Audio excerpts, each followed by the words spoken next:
Hi, I'm Beth. And I'm Sarah. And we are the Crafty Geeks. We craft a lot of geeky things, but we are best known for our English paper piecing projects. Back in 2012, we started making classic superheroes using our own slightly altered version of the technique. So today, through the generous support of our patrons on Patreon, we are here to show you the Crafty Geek versions of this technique. That's right. Today we will show you from beginning to finish the basics of using our classic superhero patterns. Our classic superhero patterns, also known as Sew Your Own Dang Superhero, come on our regular 8.5 by 11 piece of paper and are 8.5 inches square. Because math and I have never agreed, these are patterns that involve zero math. If you wanted to resize this pattern, all you have to do is photocopy it or print it at a larger size. Personally, my favorite size to sew them at is 11 inches. This is a great project if you're new to sewing and don't want to spend a lot of money to get started. All you need is one of our patterns, 100% cotton fabric, coordinating thread, a good pair of scissors, fabric glue, and of course, needles. Let's get started. If you're familiar with English paper piecing, this may all be familiar to you because we use our own slightly modified version of that technique. For this video, we're working with one of our classic superhero patterns. They come on a single 8.5 by 11 page, and the pattern itself is usually square. So first you'll want to cut off the top and bottom of the page. Then you'll begin by cutting our pattern apart on the black lines. As with most things, there's actually more than one way to get your desired outcome. Once you've gotten the hang of this technique, you'll probably find your own groove. For example, I like to cut the pattern apart and sew it together in smaller sections at a time, while Beth here usually likes to cut the entire pattern apart right from the get-go. For the purpose of this video, we're going to start with a small section of 4 pieces.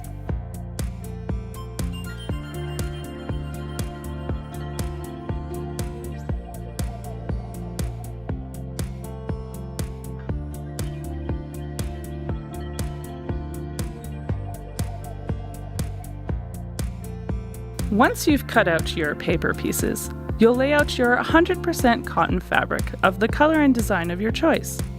And you're going to place your paper pieces face down on the fabric with room for about a 1/4 inch seam allowance around each segment. Beth is gluing her paper pieces right to the fabric, which she does when she cuts all her paper out at once. This allows her to make sure she has enough fabric for her project before she even starts cutting the fabric. We are using a temporary fabric glue which you can find in multiple different brands. This one is Unique Fabric Glue by H.A. Kidd.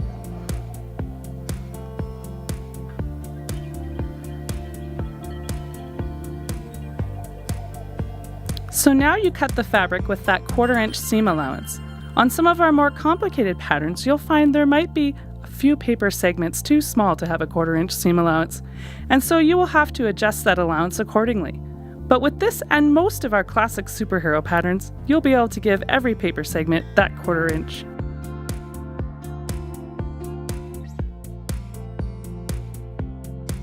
Now you need to fold the fabric over the sides of the paper pieces and glue the fabric to the paper.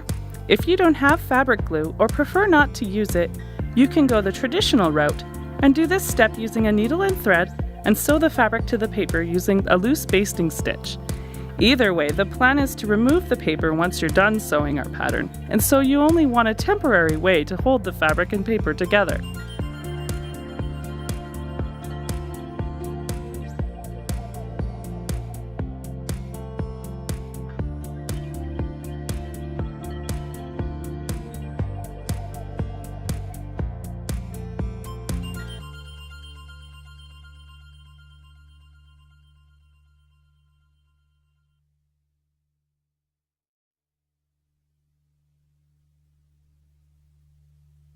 Now we're going to get our needle. There's plenty of different options out there for needles. You'll want a hand sewing needle, obviously.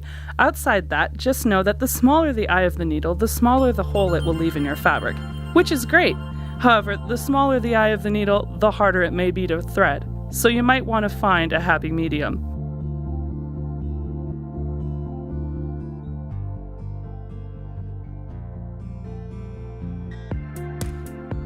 You start by taking two pieces that will share a seam and place their fronts facing together. Line up the two edges and now sew them together using a whip stitch. When you first start, make sure you sew through the same spot twice and knot it securely.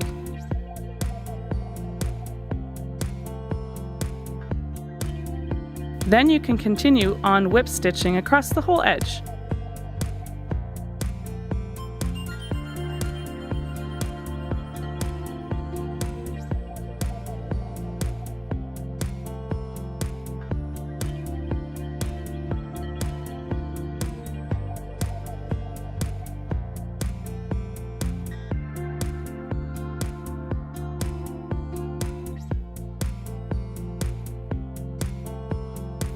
When you finish your seam, you will sew through the same spot twice again and knot it securely again.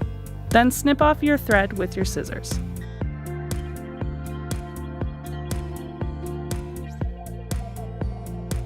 Now, if you're not familiar with whip stitching, a whip stitch always enters the fabric on the same side and exits the fabric on the opposite side. Here you can see Beth is sewing through the black fabric and exiting through the yellow each time. But make sure you catch both fabrics with the needle and try not to catch the paper itself. We don't want to sew through the paper, only the fabric. It's okay if you catch the paper once or twice when you're sewing, but if you catch it on every stitch, you're going to have a really hard time pulling paper later on.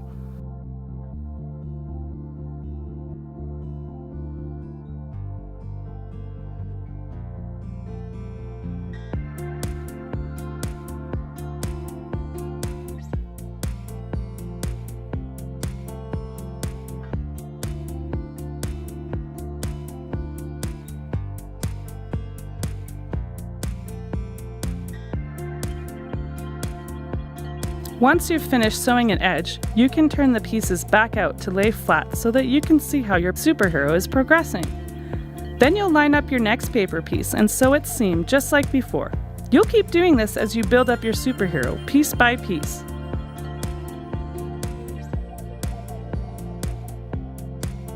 As you can see, we've been using coordinating colored thread.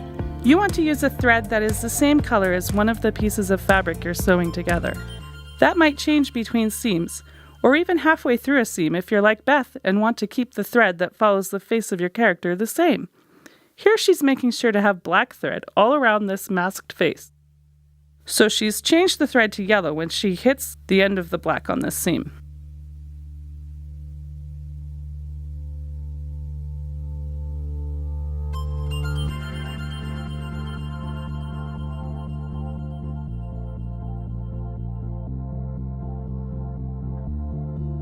Things might get a little more finicky as your superhero progresses, but you're still just basically doing the same few steps over and over. First, line up the two pieces that share a seam facing each other. Then start with a knot, and then whip stitch across your seam. And finally, end with a knot.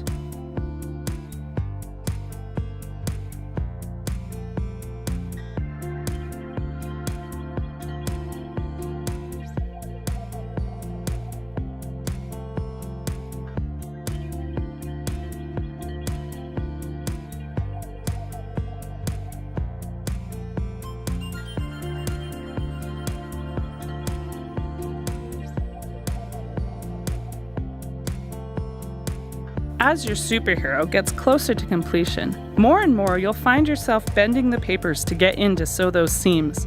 This is totally fine and actually necessary.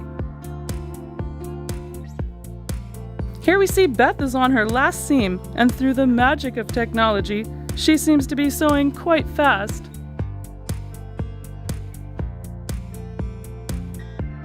Remember to always tie secure knots at the beginning and the end of every seam.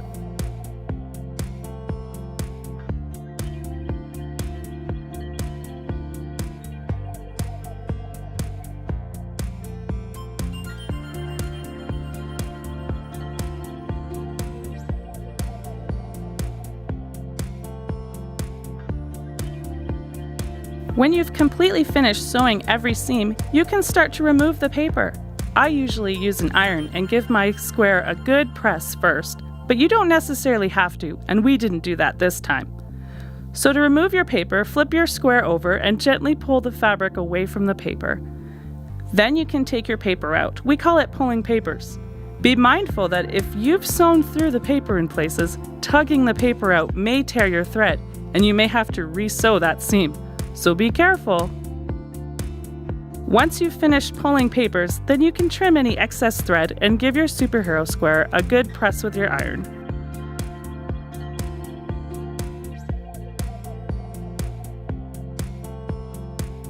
We like to put iron-on interfacing on the back of our squares, and then do a little top stitching on our sewing machine to strengthen and to add extra detail. You can see that Beth has done this here with the square using coordinating thread. This guy is finished and ready to be used in some sort of sewn project. So now you know how to sew your own dang superhero. Now that we finished the superhero block, we made this one into a quillo, which is a pillow that folds out into a little blanket. You can also make it into a tote, a pillow, or a quilt, or any creative idea that you have. So we hope this video has been informative, and we'd like to thank our patrons over on Patreon. Thanks for watching, and happy crafting!